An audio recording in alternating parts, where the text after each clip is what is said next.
We had one in 2020, we had one in 2021, 2022, and now we are here with part 4 for 2023.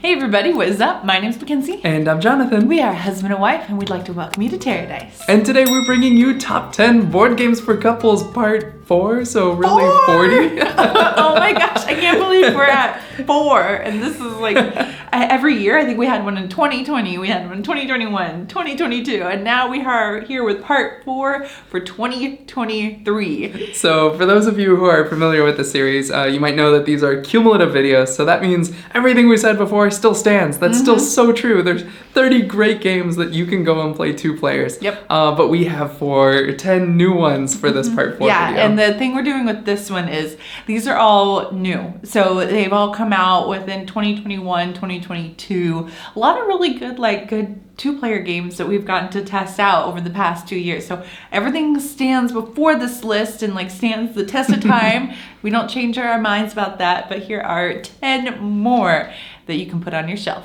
So if that sounds like something you might want to play, then just keep watching. So first up we have Qawale. Now this is by a group that has done lots of games that have a vaguely similar look to this. I think one of their most well-known would be Corto, but this is their latest and greatest that is coming out, I think this month. It's brand new. So in this game, you take your stone and you place it on a pile of stones. You then pick up that pile and drop off a stone as you move from space to space until you run out of stones. The first player to make 4 in a row of your color wins the game. I think this is a great 2-player game because it has my favorite. It's aesthetically pleasing. This is one of those games that you can just have laid out on your table and just sit down and play a game of Qawale. It's super fast to teach, easy to play. Guarantee you they will say, let's play it again when you finish. Next up on our list is Jekyll versus Hyde. This is a sweet little 2-player game where you are trying to win tricks, meaning you're trying to trump the card the other player plays. Now one player plays Dr. Jekyll, who's trying to keep everything in unison. They want to win the same number of tricks as Hyde. Hyde wants chaos, so they want to win all the tricks or none of the tricks.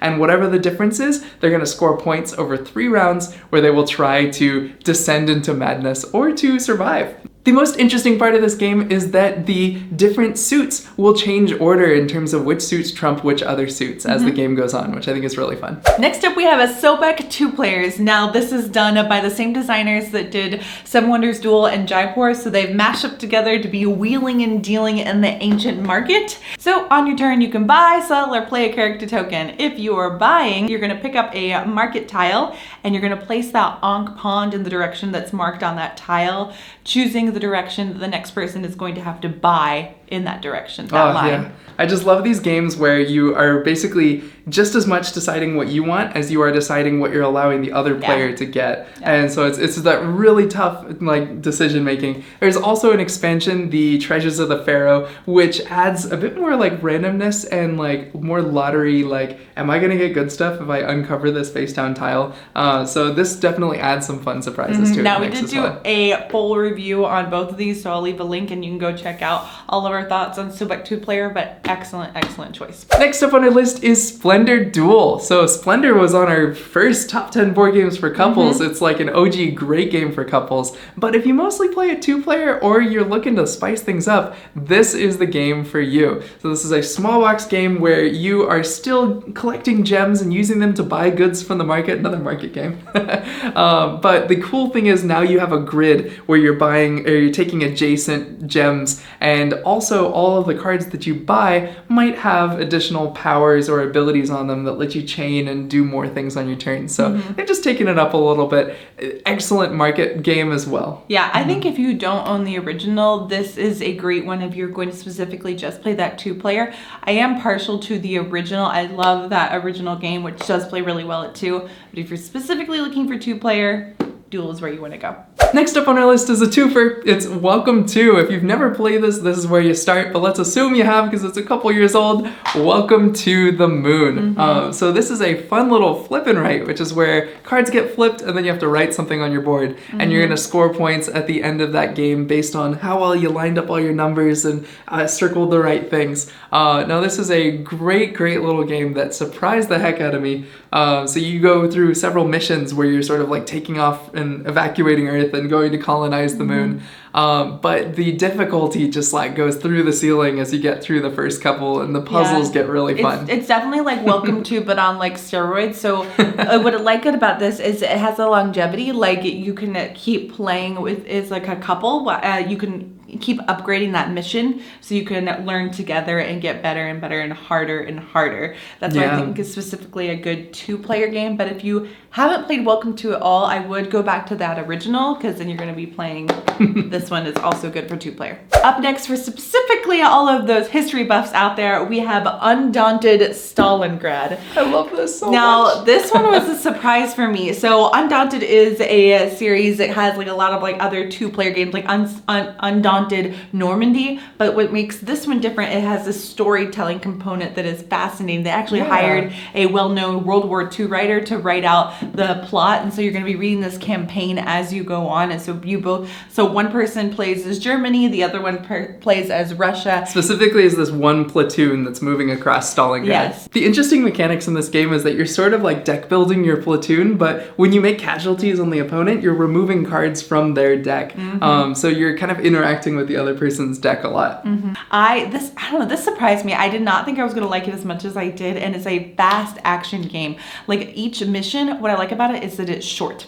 That's what, like, I'm saying a lot about this, but it's really, really good and spicy. Yeah, I would say though, as for like a couple, it needs to be people that like that history, World War II. If one person isn't that really into it, I wouldn't recommend that, but we both really like history, so Undaunted Stalingrad is a great choice. Now, most of the games we've been talking about are in the like 20 to maybe 40 at the highest dollar range. This game is double that. It is the most expensive game on the list, but there's a reason for it. It's that awesome historical writer they got. It's all the unique art in the game. It's just a lot of work went into writing all those passages, and I think it's very much worth the price that they've offered it at. Up next, we have Beer and Bread, but don't worry, it's a lot cooler than the name sounds. I think it sounds pretty cool. But I like this. This game also surprised me. It's one of the most surprises I had of 2022, and it is where you are competing against each other. You are trying to grow your wheat to make bread, and you make your barley so you can grow beer,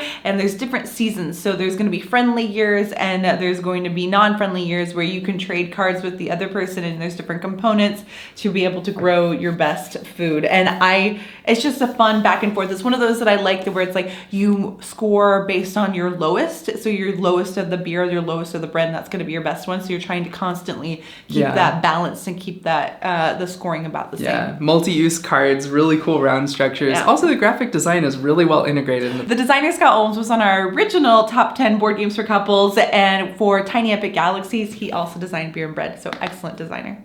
Next up on our list is Wingspan Asia. So Wingspan has made our top 10 board games for couples before, but if you didn't know, in addition to being a 7-player expansion, this is a standalone 2-player game, and it is just absolutely awesome. It takes all the best parts of Wingspan over the years, all the different kinds of cards that we've gotten, and it compacts this into this like 2-player back and forth game with this fun little like action tree thing in the middle that you're unlocking. Yin yang, that kind of thing feel. It's super fun, exclusive. You don't need the original. You can just buy this if you guys are just wanting to play this as a couple. Yeah, I would absolutely recommend this. If you're mostly going to play it 2-player at first, start with Wingspan Asia. Number 9 on our list is Disney Sorcerer's Arena. Now, this is a battle game, kind of like where all these Disney characters are going to be smashed up and they're going to be battling it out on the battlefield. So you basically pick them, draft them in dodgeball style, and it's going to be from a wide range of characters. So like Ariel can fight with Gaston, and like all these like random things, and people fight, and you use cards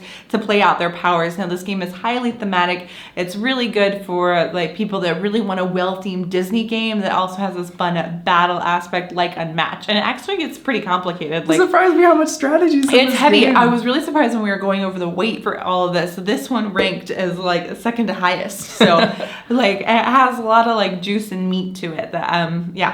Disney Sorcerer's Arena IP is great, and they keep coming out with a lot of expansions, so I expect more and more things from this. This game is all about the combinations, because it's all about really who you mash up, and then once you play those cards, later you're going to be able to use those cards to upgrade your characters, to give yourself more abilities and do more cool things. When I unleash the Kraken as Davy Jones, it's the coolest thing ever.